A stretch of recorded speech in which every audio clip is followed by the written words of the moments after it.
오늘 함께 은혜 나누실 말씀 예레미야애가 4장 7절로 10절의 말씀입니다. 예레미야애가 4장 7절에서 10절 말씀 우리 다 같이 한 목소리로 합독하시겠습니다.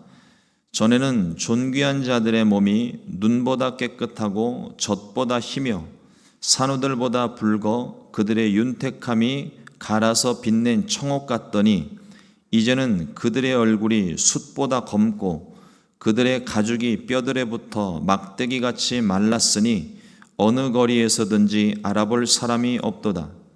칼에 죽은 자들이 주려 죽은 자들보다 나음은 토지 소산이 끊어짐으로 그들은 찔림받은 자들처럼 점점 쇠약하여 가매로다. 딸 내 백성이 멸망할 때에 자비로운 부녀들이 자기들의 손으로 자기들의 자녀들을 삶아 먹었도다. 아멘. 오늘 함께 봉독한 예레미야애가 4장 7절에서 10절의 말씀을 가지고 변질되었어도 변화할 수 있습니다 라는 제목으로 함께 말씀의 은혜를 나누겠습니다.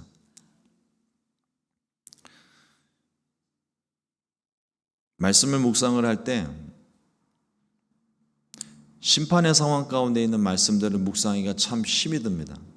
말씀을 함께 봉독하고도 끄트머리에 아멘 시원하게 그냥 했으면 좋겠는데 이 온갖 죽는 소리, 심판받는 소리를 듣고 나면 참 그 말씀에 우리가 어떻게 반응을 해야 될지 고민될 때가 많아요. 특히 요즘처럼 이렇게 예레미야애가 말씀 이스라엘의 심판의 상황들에 대한 말씀들을 가득히 접할 때면 더 그렇습니다.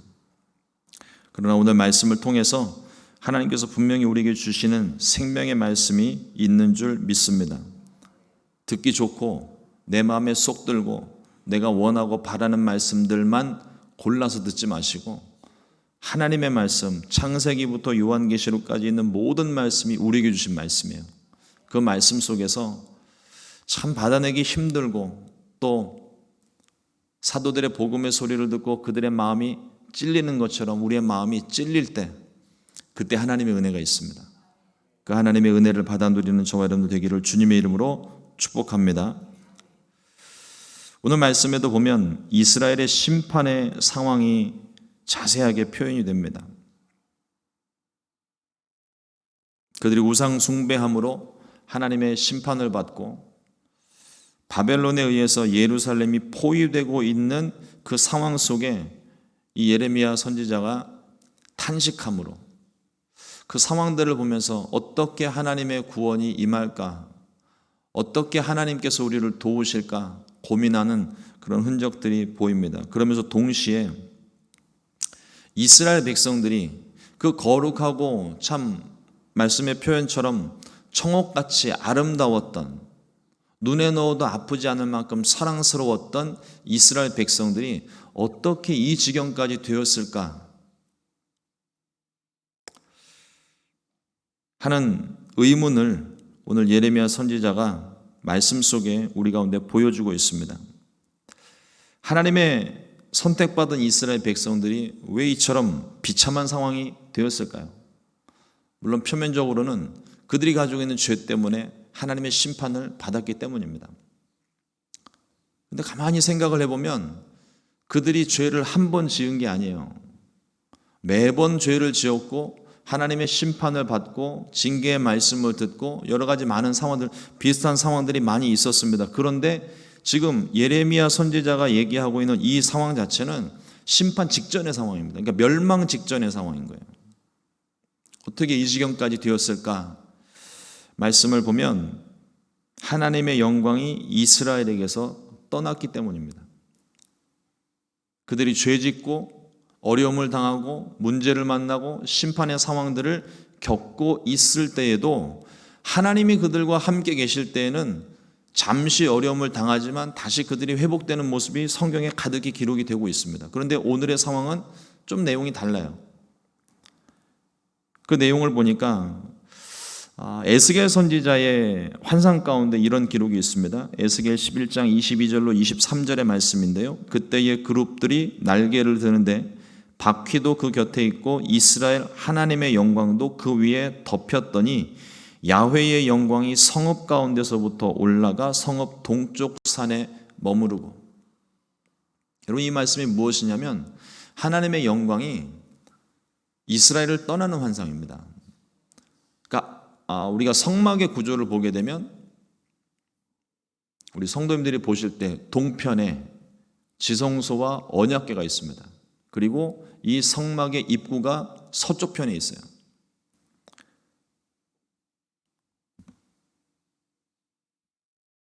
즉 반대로 설명드리니 서쪽에 있고 동쪽에 입구가 있는데, 하나님의 영광은 지성소 위에 임합니다. 그러니까 방향적으로 얘기했을 때는 하나님의 영광이 서쪽 편에 있어야 돼요. 그런데 이 서쪽 편에 있어야 되는 하나님의 영광이 천사들이 구름 날개를 들어 하나님의 영광과 함께 동쪽 편으로 이동했다고 했어요. 그러니까 있어야 할 자리에 하나님의 영광이 있는 것이 아니라 이 하나님의 영광이 옮겨지고 있다는 것입니다. 이 환상이 무엇을 이야기하냐면 이스라엘 가운데 함께 하셨던 하나님, 성막과 함께 말씀과 함께 이스라엘 백성들과 언약을 맺으시고 나는 너희 하나님 너희는 내 백성이 되리라 말씀하셨던 그 언약이 이제 깨어지고 하나님의 영광이 이스라엘에게서부터 멀어져 가고 있다는 것을 환상 가운데 보여주고 있는 것이죠. 하나님의 영광이 떠난 이스라엘은 아무것도 아닙니다. 이건 오늘날 우리 시대에도 마찬가지예요. 신앙의 믿음에 근거하여서 세운 이 미국이 지금 전 세계를 지배하고 이끌고 있는 리더의 나라로 쓰임받고 있는데, 하나님의 영광이 이 나라 가운데서 떠나게 된다면 아무리 강대국 미국이라 할지라도 하루아침에 무너지고 맙니다. 개인의 경우도 마찬가지예요. 내가 하나님의 영광을, 하나님의 은혜를 입어서 내가 그 성령 충만한 모습으로 승승장구하며 살아갈 때, 문제를 만나도 형통하고 승리하는 삶을 살아갈지라도 내 마음 가운데서 하나님을 멀리하고 하나님의 영광이 떠나고 성령 충만함이 사라져 버리면 하루아침에 몰락하는 거죠. 우리가 얼마 전에 사무엘서 말씀을 보면서 우리가 그걸 정확히 봤잖아요. 다윗, 하나님 마음에 합한 왕으로 하나님께 인정받고 쓰임받았던, 가는 곳마다 블레셋을 쳐서 이기고 승리했던 그런 다윗이었습니다. 그러나 그가 한순간 방심하고 범죄함으로 인하여서 하나님의 영광이 떠날 때, 그로 인하여서 다윗이 한순간 하루아침에 그 모든 것들이 몰락해버리고 마는 모습을 봅니다. 물론 다윗이 그 마음 가운데 진심으로 회개하고 주의 성령을 내게서 거두지 마옵소서 기도하면서 하나님을 다시 붙잡았을 때 잠시 그 죄에 대한 결과로 어려움을 만났지만 마침내 하나님을 끝까지 붙들었을 때 하나님께서 다윗을 다시 일으켜 주심 같이 저와 여러분들의 삶 가운데에도 때로는 내가 내 욕심 때문에 고집부리다가 하나님께 징계를 받고 또 하나님께서 원치 않으신, 하나님이 원하시는 길로 우리가 순종하며 나아갈 때는 그 길이 형통한 길이 되지만, 그러나 그 하나님이 형통케 하신 길을 벗어나게 되면 그때부터 우리의 삶은 가시밭길이 되는 거예요. 그러나 그 가시밭길에 나갔다 할지라도, 어려움을 만났다 할지라도 내가 내 마음을 돌이켜 다시금 하나님을 붙잡게 될 때 하나님께서 우리의 삶을 조금 굽어진 길일지라도 그 길을 다시금 펴주시고 우리를 형통하게 하시는 줄로 믿습니다. 이스라엘의 죄로 말미암아 하나님의 영광이 이스라엘을 떠났기 때문에 이스라엘은 결국 망하고 말았습니다. 예레미야는 그들의 죄악상을, 그리고 그 결과로 얻은 상황을 이전의 상황들, 하나님께 심판받고 망하기 이전의 상황과 비교하면서 비참해졌던 이스라엘의 모습을 오늘 말씀을 통해서 우리 가운데 보여줍니다. 첫 번째로 변질된 이스라엘의 모습이에요.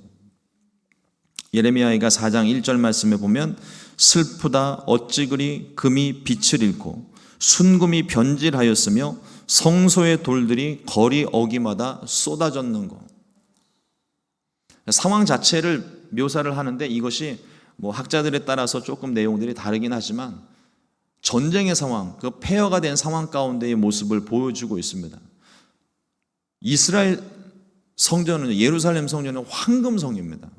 모든 금으로 다 도배가 되어져 있는 그 아름다운 성이 수차례 이방인들의 침략을 받으며 그 벽에 금칠을 하였던 그 금들을 벗겨내고, 또 불타는 성읍 가운데 그 끄름에 금빛이 다 사라지고 검은 그스름이 올라와서 그 빛이 변색이 되고, 성소의 돌들이 거리마다 쏟아지는 것, 성벽이 무너지는 모습들을 그대로 보여주고 있습니다. 말씀을 보다 그런 생각이 들었어요. 여러분, 금이 변합니까? 금은 안 변해요. 특히나 정제된 금은 변하지 않습니다. 요즘처럼 경기가 어려워지면 금값이 올라가죠.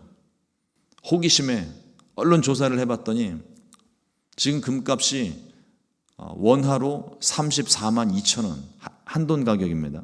34만 2천 원. 달러로 약 한 220달러 정도?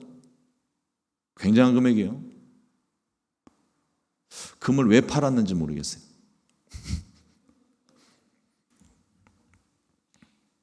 저희 세 자녀가 태어났을 때 그때 받았던 금반지, 금팔찌, 보통 이제 한돈 단위로 선물을 우리가 받게 되는데, 그때 당시 20년 전입니다. 20년 전에 5만 원이었었어요. 근데 지금 34만 2천 원. 오늘 가격입니다. 오늘 가격. 엄청나게 올랐어요. 그러니까 경기가 불안정해지게 되면 변하지 않는 절대 가치를 가진 금덩어리가, 값어치가 올라간다는 거죠. 중량은 변하지 않았는데 가격이 변하게 됩니다. 그때나 지금이나 금은 가치 있는 것으로 여겨지고 있어요. 금과 같이 거룩하고 보배로운 이스라엘 백성들이 질그릇처럼 여겨졌다고 그랬습니다.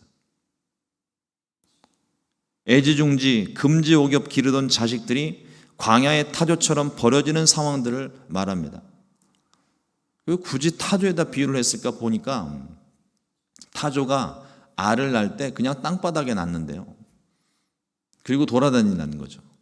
그리고 그 알의 부화는 물론 타조가 가서 품기도 하지만 대부분의 경우 지열의 도움을 받아서 땅바닥에서 올라오는 열기로 인해서 이게 자연 부화가 된다고 이야기를 합니다. 그래서 타조는 알을 낳고도 아무렇게나 방치하는 동물로, 정말 자식 사랑이라고는 눈꼽만큼도 찾아볼 수 없는 그런 동물로 비유가 되는 거예요. 물론 그런 경우도 있겠지만 타조는 또 타조 나름대로 구덩이를 팔 때도 있고 그 땅에다가 알을 낳는다고 합니다. 그러나 상대적으로 다른 동물들에 비해 새끼에게 모질고 무관심한 것처럼 보여진다고 해서 이런 표현을 사용하고 있습니다. 변질된, 그러니까 금과 같이 거룩했던 이스라엘 백성들이 질그릇처럼 아무 쓸모없이 그냥 아무렇게나 사용하는, 그리고 타조가 마치 자기 새끼를, 알을 낳고 그냥 방치해 두는 것 같은 그런 모습으로 변질된 모습인데, 이 변질된 모습의 절정이 오늘 10절 말씀에 나옵니다. 딸 내 백성이 멸망할 때에 자비로운 부녀들이 자기들의 손으로 자기들의 자녀들을 삶아 먹었도다. 있을 수 없는 일입니다. 그런데 상황 자체가 얼마나 어렵고 힘들고 아주 최악의 상황이 되다 보니까 인륜을 저버리고 자기 살겠다고 자기 자식을 삶아 먹는 일이 실제로 벌어졌다고 하는 거죠. 상식적으로 잘 이해가 되지 않는 부분이지만 예루살렘이 포위되어 먹을 것이 없게 되자 두려움과 굶주림에 지친 사람들이 이와 같은 일을 행하기도 했습니다. 이 모든 것이 하나님의 심판의 결과예요. 그러니까 하나님의 심판을 우리가 두려워하는 이유가 바로 그것입니다. 거룩해야 할 백성들, 하나님만을 섬겨야 하는 백성들이었지만 그들이 하나님을 버리고 우상을 숭배하며 자신의 탐욕을 채우기에 바빴다는 거죠. 그래서 하나님께서 그들 가운데 끊임없이 경고하셨지만 듣지 않게 되자 마지막 최종 방법으로 심판이라는 방법을 사용하셨습니다. 이 심판의 가장 전형적인 모습으로 소돔과 고모라를 우리가 자주 비유로 사용을 하고 있는데, 예레미야 선지자는 이 소돔과 고모라보다 더 심각한 수준이었다고 오늘 말하고 있습니다. 4장 6절 말씀에 보니까 전에 소돔이 사람의 손을 대지 아니하였는데도 순식간에 무너지더니 이제는 내 딸 내 백성의 죄가 소돔의 죄악보다 무겁도다. 얼마나 악이 가득했으면 하나님께서 멸망시키신 소돔과 고모라보다 죄가 더 무겁다고 표현을 하겠습니까? 이 모든 것이 이스라엘의 변질 때문입니다. 하나님의 은혜를 입고 하나님의 사랑을 받고 하나님의 도우심을 받았던, 그래서 하나님이 거룩하게 만드셨던 이스라엘 백성들의 마음이 변질되어져서 하나님의 심판을 당했습니다. 거룩해야 될 이스라엘이, 금과 같이 보배로운 시온의 아들들이, 맛있는 음식을 먹던 사람들이 소돔과 고모라보다 더 무거운 죄를 지음으로 하나님의 심판을 받게 된 것이죠. 우리의 삶에서도 똑같습니다. 하나님께서 찾으시는 한 사람 한 사람은 악해져가는 세상 가운데 여전히 존재하고 있습니다. 또 거룩해야 될 교회가, 정직해야 될 그리스도인이 세상보다 못한 것처럼 보여지고 인식되고 있는 것이 어쩌면 우리들의 현실인지도 모릅니다. 변질된 거예요. 교회가 변질되고 그리스도인이 변질되고 내가 변질된 겁니다. 이대로는 하나님의 심판을 면할 수가 없습니다. 여러분, 나만 구원받으면 끝일까요? 우리에게 맡기신 사명이 있습니다. 땅끝까지 이르러 내 증인이 되라고 말씀하셨어요. 저와 여러분들이 세상 사람들보다 뭔가 조금 나은 부분이 있기 때문에 먼저 구원받은 게 아니에요. 제가 여러분들보다 뭔가 더 잘난 것이 있기 때문에 주의 종으로 부름받고 여러분들 앞에서 말씀을 전하는 것이 아닙니다. 제게 맡겨주신 사명이고 여러분들에게 맡기신 사명이에요. 그 사명은 지금 세상 가운데서 죽어가는 백성들, 하나님께서 구원하기를 원하시는 그 한 사람을 하나님께로 인도하는데 쓰시려고 저와 여러분들을 먼저 세우신 겁니다. 특별히 사랑하는 가족들의 구원을 위해 나를 먼저 구원하셨다는 사실을 잊지 마십시오.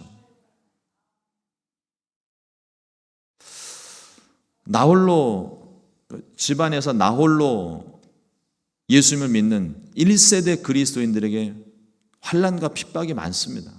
어려움이 많아요. 그러나 그것이 결코 헛되지 않습니다.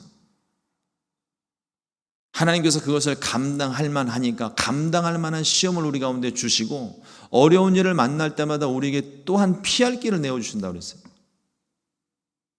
그 피할 길로 나아가면 우리는 구원함을 얻고 하나님의 목적대로 우리 모두가 쓰임받게 되는 겁니다. 구원받은 우리들이 가족들을 위해 기도하고 이웃들을 위해 기도해야 될 책임과 사명이 있어요. 이것이 그리스도인의 사명입니다. 이 사명이 회복될 수 있게 되기를 주님의 이름으로 축복합니다. 어디가 변질되어지고 누가 변질되어지고 사람이 바뀌고 교회가 타락해져 간다고 말할 그런 자격도 우리들에게는 없는 거예요. 오히려 그런 소리가 들릴수록 우리 마음에는요, 함께 아파하며 하나님의 마음을 우리 가운데 허락해 달라고 기도하면서 하나님 원하시는 대로 주님, 교회를 변화시켜 주십시오. 주님, 나를 변화시켜 주십시오. 내 가족들 변화시켜 주시고 이 사회를 변화시켜 달라고 기도해야 되는 것이 우리들의 사명이에요. 남들이 옆에서 얘기한다고 같이 앉아가지고 같이 막 소위 말하는 뒷담화를 하게 되는 것은 그리스도인의 모습이 아닙니다. 같이 기도하고 하나님의 뜻을 이루는 저와 여러분 되기를 주님의 이름으로 축원합니다. 둘째로, 변질된 이스라엘 백성과는 다르게 오늘 말씀을 통해서 제게 주시는 말씀이 변화된 그리스도인입니다. 하나님의 심판을 받은 이스라엘의 모습이 오늘 이렇게 표현합니다. 7절과 8절 말씀인데요. 전에는 존귀한 자들의 몸이 눈보다 깨끗하고 젖보다 희며 산호들보다 붉어 그들의 윤택함이 갈아서 빛낸 청옥 같더니 이제는 그들의 얼굴이 숯보다 검고 그들의 가죽이 뼈들에 붙어 막대기같이 말랐으니 어느 거리에서든지 알아볼 사람이 없도다. 기록되고 있는 말씀의 모습만 보면 참 비참하고 참담하고 안타깝고 절망적인 상황입니다. 그래서 탄식하며 예레미야가 시작을 하는 거죠. 슬프다. 어찌 금이 빛을 잃었는고.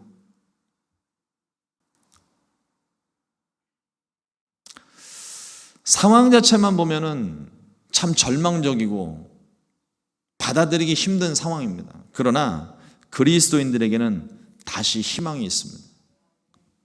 예수 그리스도로 말미암아 구원받고 우리 모두가 변화되었기 때문입니다. 심판받은 이스라엘의 전과 지금을 비교해 보니 그냥 그 상황 자체는 너무나도 절망적이에요. 다시 생각하고 싶지 않습니다. 하나님의 심판이 그래서 무서운 것입니다. 하나님은 악을 미워하시고 죄를 싫어하십니다. 근데 연약한 우리는, 무지한 우리들은, 악한 우리들은 죄를 사랑합니다. 내 욕심을 버리지 못하고 하나님 앞에서조차 하나님께서 원치 않으시는지 뻔히 아는데도 이번 한 번만 그러면서 우리 고집을 꺾지 않습니다. 어떻게 해야 우리가 변화될 수 있을까요? 우리의 소망 되신 예수님을 바라보고 우리에게 발견된 죄는 회개하고 보혈로 씻어야 됩니다. 다른 방법이 없어요. 찬송가 가사처럼 물로 씻어도 해결이 안 됩니다. 목욕을 한 1000번 하면은 죄가 좀 사라진다면 저는 1000번이고 10,000번이고 매일같이 씻겠어요. 그러나 죄의 문제는 예수님 보혈 아니고서는 해결 안 됩니다. 농담처럼 말씀을 드리지만 세상 가운데서 죄 때문에 내가 지은 죄가 많아서 내가 교회 못 나갑니다. 이런 분들 정말 교회가 필요하신 분들이거든요. 근데 지금 방법을 모르는 거예요. 길을 모르는 거예요. 근데 그 소리가 왜 하필이면 나한테 들렸을까요? 인도하라고 들려주신 겁니다. 그런 분들이야말로 정말 교회가 필요하고 주님이 필요한 거예요. 할 수만 있으면 그냥 밧줄로 꽁꽁 묶어하고 질질 끌고서라도 교회를 좀 데리고 와야 돼요. 그런 분들은 와서 주님 만나면 깨달을 수 있는데 할 수 있으면 세상 사람들과 어울리십시오. 죄를 지으라는 말이 아닙니다. 우리가 거룩한 백성이 되어서 나만 거룩해지는 것이 아니라 여전히 세상 가운데는 우리가 복음을 전해야 될 우리의 이웃들과 친구들이 있습니다. 우리가 구원받고 딱 우리만의 울타리를 쳐서 우리끼리만 구원받는 것이 아니라 그 담벼락을 낮춰야 돼요. 낮추고 그들에게 다가가서 그들과 접점이 있어야 그들에게 복음도 전할 수 있는 기회를 얻는 거죠.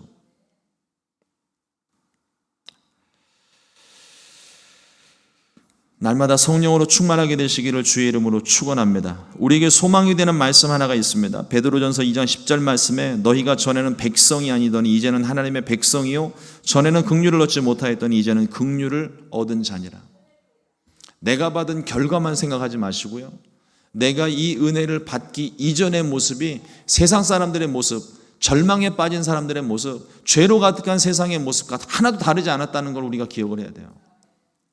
나도 하나님의 백성이 아니었고 나도 하나님의 긍휼을 얻지 못했습니다. 그런데 자격도 공로도 없는 우리를 하나님이 어느 날 갑자기 은혜를 부어주셔서 우리를 하나님의 백성 삼으시고 긍휼을 얻게 하셨어요.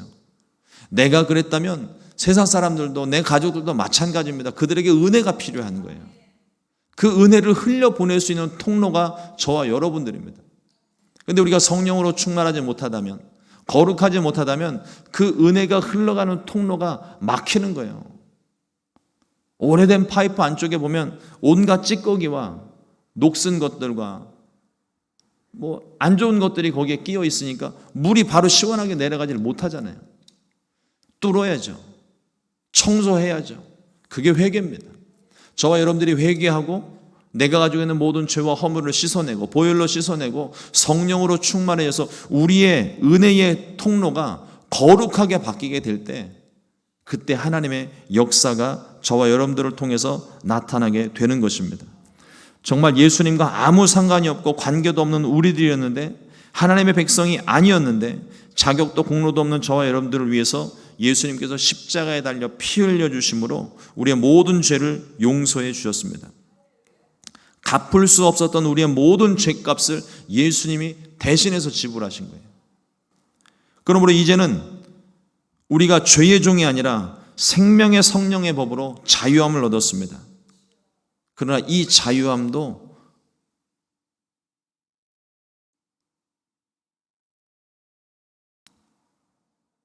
예수님 안에서만 해당되는 자유예요. 우리가 자유민주주의의 대표를 하는 미국에 살고 있잖아요.